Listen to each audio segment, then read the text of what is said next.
अभी हमेशा यहाँ पे 2 प्रोग्राम होता था। 1 जुलाई में अजैब सिंह महाराज जी का पुण्यतिथि आराधना, और एक बाबा सोमनाथ महाराज जी का दिसंबर में पुण्यतिथि आराधना। ये 2 ही यहाँ पे मनाया जाता है मुख्य। और काफ़ी लोग संगत 2,500-3 हजार संगत तक जमा होती थी, लेकिन कुछ कारण के बसात आप सबको मालूम है, एक महामारी बीमारी आई, ये काल का प्रकोप। जब जब दुनिया में पाप ज़्यादा होता है, पुण्य की कमी होती है, तब ऐसे प्रकोप आते हैं। कुछ विनाश का कारण होता है, या तो महायुद्ध हो जाता है, विश्व युद्ध, या तो कोई काल ऐसी बड़ी बीमारियां लाके डाल देता है कि जैसे बहुत सारे जो कुछ ऐसे जीव हैं उनका विनाश हो जाता है। तो अब देखो, कोई भी जगह खाली नहीं जहाँ ये कोरोना का ये नहीं हो। विदेशों में भी बहुत सारे लोग गुजर गए, इसमें बहुत लोगों का नाश हुआ, और आज भी हो रहा है। तो ये सब काल का प्रकोप है। ये दुनिया काल की नगरी है, हम उसकी नगरी में रहते हैं, उसका प्रभाव हम सब पे भी पड़ सकता है। तो इसीलिए ये तो सद्गुरु की कृपा है कि संगत को जगह जगह उन्होंने सुरक्षित रखा है। आज तक किसी भी विदेशी लोगों का भी कंप्लेन नहीं आया कि कोई कोरोना में मरा हो। गुरु सबकी रक्षा कर रहे हैं और आगे करेंगे भी। तो आज एक दिन का सत्संग करने का अधिकार मिला है डीएसपी के पूछने के कारण से। हम लोगों ने प्रार्थना किया था कि 3 दिन मनाते हैं भंडारा, तो कम से कम 1 दिन भंडारा बनाने का तो टाइम मिले। तो उन्होंने कहा 400-500 लोग जमा हो सकते हैं, उससे ऊपर मत नहीं करो, और लोग मास्क लगा के आ रहे हैं। तो हम भी सोचे कि अभी कोरोना का समय, इतना लोग तो नहीं आएंगे, 1 दिन का प्रोग्राम है। लेकिन संगत तो सत्संग के लिए तड़प रही थी। अभी सत्संग है बोल के सुनते ही काफ़ी लोग आ गए। अभी संगत को कोई रोक तो नहीं सकता।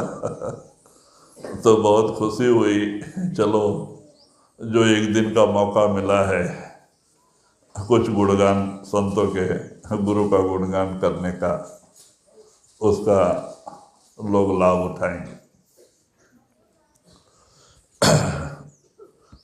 तो आज स्वामी जी महाराज जी की वाणी है, पहले हिंदी में लेंगे, फिर बाद में तेलुगु में सत्संग सुनाएंगे। संतों की वाणी उपदेश गुरु और नाम समझ कर चल जगत कोटा, मान मद त्याग मन मोटा, समझ कर चल जगत कोटा, मान मद त्याग मन मोटा। ये परम संत सद्गुरु स्वामी जी महाराज जी की वाणी है। सब संत हमेशा एक ही एक संदेश, एक ही एक उपदेश लेकर के दुनिया में आते हैं। उनका दुनिया में आने का उद्देश्य हम आप जैसे भूली हुई आत्माओं को जागृत करना। कहते हैं कि जागृत करने का मतलब जो कुछ भी सच्चाई है उसको बता करके जीवों को इन दुनियावी मोह से अलग करके भक्ति की तरफ मोड़ करके उस मालिक के पास ले जाना। संतों का उद्देश्य ही है इस काल जाल से निकाल के सत्पुरुष के देश में लेके जाना।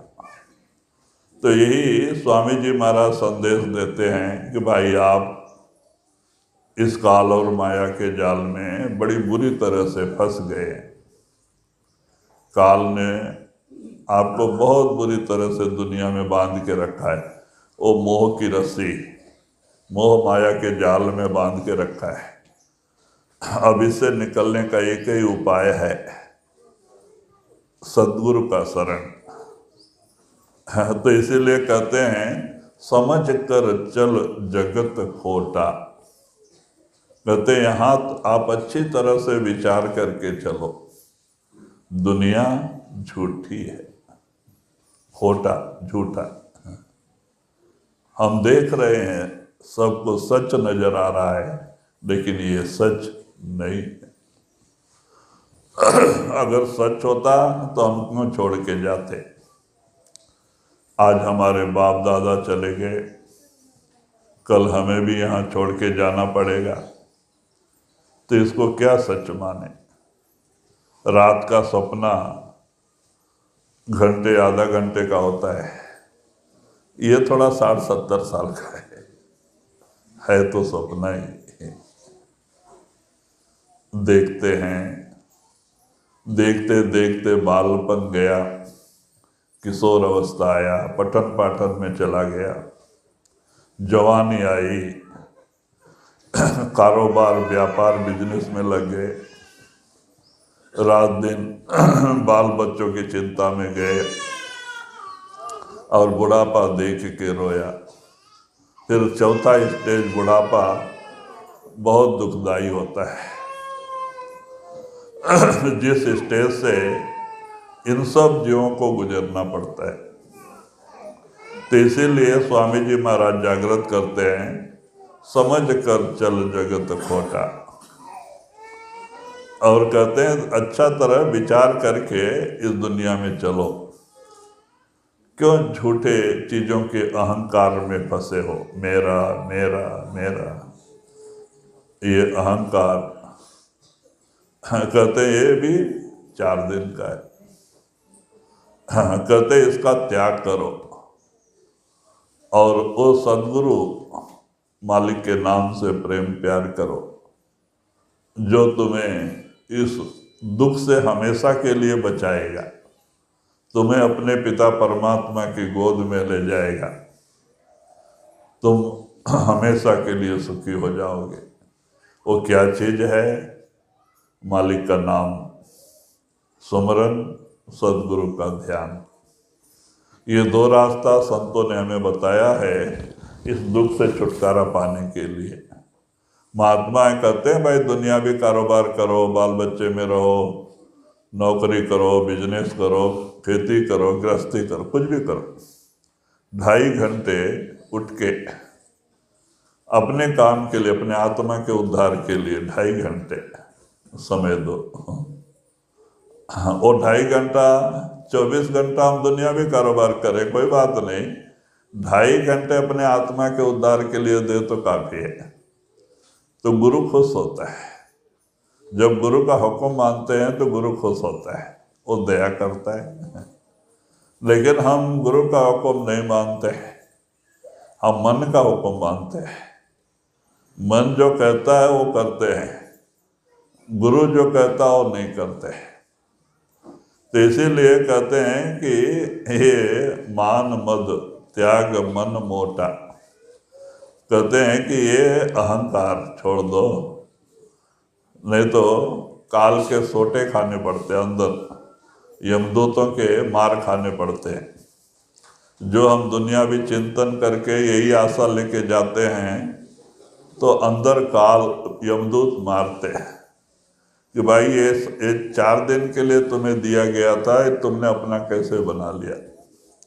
वो डंडे मारते हैं, क्योंकि दुनिया सामान को मेरा मेरा अपना अपना करके बैठ गए, और इसीलिए हमें अंदर मार खानी पड़ती है। तो इसीलिए महात्मा कहते हैं कि कुछ भजन सुमरन कर लो।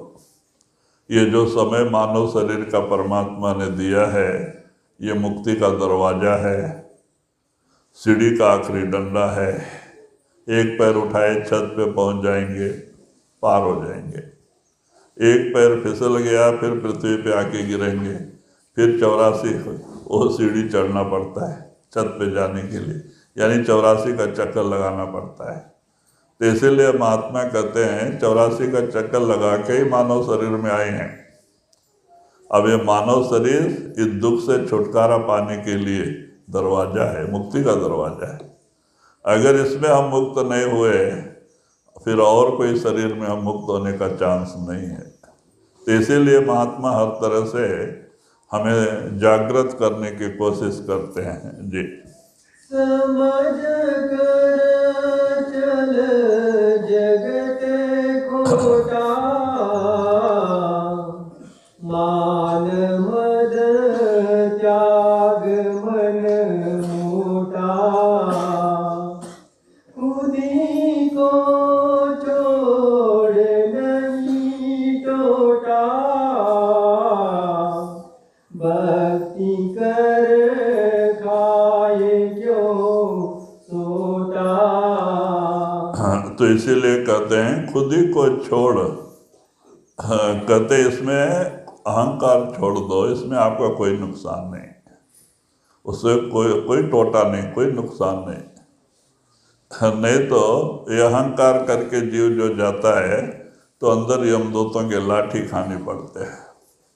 तो इसीलिए महात्मा जागृत करते हैं कि इसे छोड़ दो, इसमें नुकसान नहीं, फायदा है।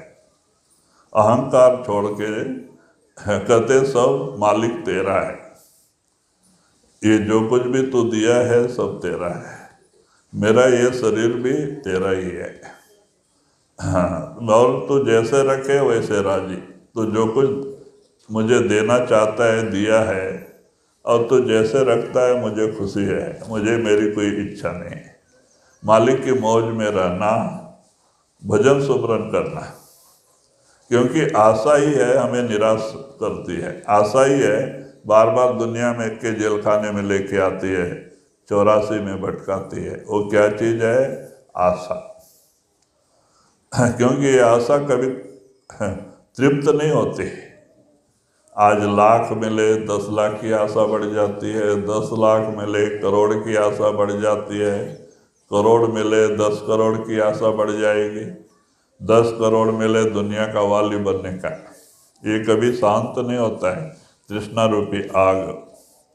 तो इसीलिए कहते हैं ये तृष्णा रूपी आग जो जल रही है, कहते इसको त्याग दो, इसमें आपका फायदा है। ये काल और माया के धोखे हैं। माया ने तृष्णा रूपी आग अंदर रखी है जीव को फंसाने के लिए। कहते इसके त्याग में आपका फायदा है। तो हर समय महात्मा हमें समझाते हैं कि दुनिया में रहो। महात्मा ये नहीं कहते भाई दुनिया भी कारोबार छोड़ दो। जो भी महात्मा हो गए दुनिया में रह के हो गए। तुकाराम जी भी बाल बच्चे में रहे और बहुत दुनियावी कारोबार किया, खेती किया, व्यापार किया, बिजनेस किया, सब कुछ किया, नौकरी भी किया, सब कुछ किया, और लेकिन मालिक का नाम सुमरन करते हुए। तो कहते आप भी दुनिया में रहो, बाल बच्चे में रहो, सोच लो ये जो कुछ कुटुंब परिवार है गुरु का है, मुझे जो कुछ भी सामान मिला है ये भी मालिक का ही है, मेरा कुछ नहीं है। बस सुमरन करते हुए रहो। जब आपका किसी चीज़ से लगाव नहीं है तो आप इसी जन्म में मुक्त हो, क्योंकि ये हमारी आशा, हमारा दुनिया का मोह, दुनिया का प्रेम प्यार दुनिया में लेके आता है। क्योंकि महात्माओं ने सरल कहा है, जहाँ आशा तहाँ वासा। जहाँ हमारी आशा होगी हमें वहाँ आना ही पड़ेगा, बार बार पैदा होना पड़ेगा। तो हमारी आशा ही दुख का कारण बनती है। तो कहते इस आशा को छोड़ दो तो आपका कोई नुकसान नहीं, फायदा ही है। निराश, आशा से रहित। कर्म 2 तरह के होते हैं, निष्कर्म, सकर्म। सकर्म होता है कोई फल की आशा करके जो काम करते हैं, वो सकर्म है। हम ऐसा करेंगे तो इसका फल हमें ये मिलेगा, इस कर्म से हमें ये फायदा मिलेगा, आशा लेके करते हैं, वो सकर्म है। निष्कर्म वो है जो कोई भी आशा लेके नहीं, अपना ड्यूटी समझ के करते हैं। ये हमारी ड्यूटी है। बाल बच्चे का पालन करना भी ड्यूटी है, खेती गृहस्थी करना भी ड्यूटी है। मालिक सब तेरा है, ड्यूटी। तो वो निष्कर्म कर्म है, उसमें आशा नहीं है तो बंधन का कारण नहीं बनता है, ये जीव मुक्त हो जाता है। लेकिन सकर्म, जो आशा रख के कोई कर्म करते हैं, अभी हम तिरुपति जाते हैं आशा रख के ही जाते हैं, हमारा ये लाभ हो जाए, हमारा ये फायदा हो जाए, हमारा व्यापार अच्छा चले, तो वहाँ आशा, तो आशा वो दुनिया में आने का कारण बनता है। और निष्कर्म कर्म, आशा से रहित कर्म ही निष्कर्म कर्म है। महात्मा भी कर्म करते हैं, वो भी बाल बच्चे में रहते हैं, खेती करते हैं, नौकरी किया। जयमल सिंह महाराज ने रिटायरमेंट तक नौकरी किया, सावन सिंह महाराज ने रिटायरमेंट तक नौकरी किया। आज भी बहुत सारे महात्मा लोग हैं जो नौकरी करते हुए भक्ति कर रहे हैं। तो करने का मतलब ये सब हमारे रुकावटें पैदा नहीं होती हैं जब हम निष्कर्म हो जाते हैं। मालिक सब तेरा, मेरा कुछ नहीं। तो बस निष्कर्म कर्म, आशा से रहित, उसका ये हमें फल मिलना, इसका आगे ऐसा कुछ लाभ होना, ऐसा कोई आशा ना रहे, तो वो निष्कर्म कर्म होता है। तो कहते हैं निष्कर्म कर्म ही संत करने के लिए बताते हैं। लेकिन निष्कर्म कर्म कब होगा? जब आप सुमरन ध्यान करके 9 से 10वें में आ जाएंगे, आपकी तीसरी आंख खुल जाएगी, गुरु और प्रकाश माने शब्द प्रकट हो जाएगा।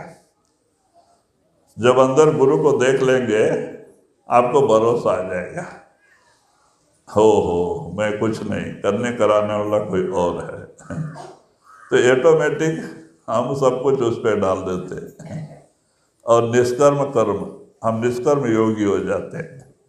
लेकिन जब तक हमें अंदर में गुरु प्रकट नहीं है, तब तक निष्कर्म कर्म करना भारी है, क्योंकि हमें भरोसा नहीं आता है। बाहरी गुरु तुम्हें रास्ता बताएगा, सत्संग के जरिए तुम्हें बहुत कुछ, सत्संग के जरिए बहुत कुछ समझाएगा, कैसे रहना, कैसे चलना, दुनिया भी में रहते हुए कैसे चलना। ये सारी जानकारी महात्मा सत्संग के जरिए ही देते हैं। लेकिन आंतरिक गुरु, वो नूरानी गुरु, जिसका शरीर दिखता है लेकिन शरीर नहीं होता है, सब प्रकाश ही प्रकाश होता है। कहते वो स्वरूप जब देखते हैं तब हमें भरोसा आता है, भरोसा आ जाता है गुरु के ऊपर, गुरु की शक्ति का मालिक है। तब जाके हमें ऑटोमेटिक हमारे अंदर वो ताकत पैदा होती है, जो ताकत एक गुरुमुखों में जरूरी है, गुरुमुख के अंदर जरूरी है। तो इसीलिए स्वामी जी महाराज समझाते हैं कि भाई जो कुछ गुरु कहता है वो करो। इस मन के दायरे में कर्म करके काल के सोटे मार क्यों खाते हो, 84 की जेल खाने में क्यों भटकते हो जी। खुद ही को छोड़ नहीं टूटा, भक्ति कर खाए क्यों सूटा, करो सत्संग गुरु के राह, सूरत से लोग गगन झूठा। तो वही कहते हैं कि जो गुरु के आपको दिया है सुमरन ध्यान भजन का तरीका, वो करो और अपनी आत्मा को धीरे धीरे ऊपर लेके आओ। कहते हैं आकाशवत, जो बाहर आकाश है हमारे अंदर में भी है। जब हमारी रूह शरीर खाली कर देती है हमारे तीसरे तिल पे आ जाती है, दोनों आँख खुलते हैं तो ये आकाश नजर आता है। जो बाहर आकाश है हमारे अंदर में भी नजर आता है। तो हमारी रूह वहाँ से ऊपर आकाशवत होती है। तो सूर्यमंडल, चंद्रमंडल और नक्षत्र मंडल पार करके ही जब आगे जाती है तो गुरु का दर्शन होता है। ओ नूरानी सदगुरु वहाँ बैठा है। लेकिन कौन? जो आपको नामदान दिया है, वही गुरु वहाँ बैठा है। लेकिन उसका रूप रोम रोम से, कहते हैं करोड़ों सूर्य का प्रकाश निकलते रहता है। जो प्रकाश, ऐसा रूप गुरु का होता है। और नूरानी स्वरूप, कहते हैं शब्द गुरु। यहाँ तो शरीर गुरु है, वहाँ शब्द गुरु है। वो शब्द रूप है गुरु, उसके रोम रोम से प्रकाश बाहर आते रहता है। तो कहते हैं ऐसे गुरु का दर्शन होता है। तो एक बार गुरु प्रकट हो जाता है तो एक जन्म नहीं, करोड़ों जन्मों के पाप दग्ध हो जाते हैं, हट जाते हैं, और हमारी रूह निर्मल पवित्र हो जाती है, एकदम पवित्र हो जाते हैं। तो कहते हैं कि इस तरह से जब आप भजन सुमरन करोगे तो कहते हैं कि आप सुमरन भजन करके लो गगन झोटा, आकाश में अपने रूह को चढ़ाओ, आकाश के ऊपर आओ। ये दुनिया में दुख ही दुख है और वहाँ आनंद ही आनंद है। वहाँ ज्योति भी प्रकट हो जाएगा, शब्द भी प्रकट हो जाएगा। तो कहते इस तरह से अपने रूह को चढ़ाओ, 9 से 10वें में आओ और 10 से आकाशवत हो। जब आपकी तीसरी आंख खुलेगी तो आपको आकाश नजर आएगा, चिदाकाश। हमारे अंदर 7 आकाश हैं। ये तो एक आकाश है, हमारे अंदर 7 आकाश है, चिदाकाश। तो कहते उस पर हमारी रूह चढ़ाई करती है और आगे जाके गुरु का दर्शन होता है। तो वही आप इशारा देते हैं कि इस तरह से ले गगन झोटा, अपने रूह को आकाशवत करो। ये काम 1-2 दिन का नहीं। कुछ लोग पूछते हैं कि महाराज कितना दिन भजन बैठे तो फायदा मिलेगा। वो सोचते हैं 6 महीने एक बार मेहनत कर दें तो शायद दरवाजा खुल जाए।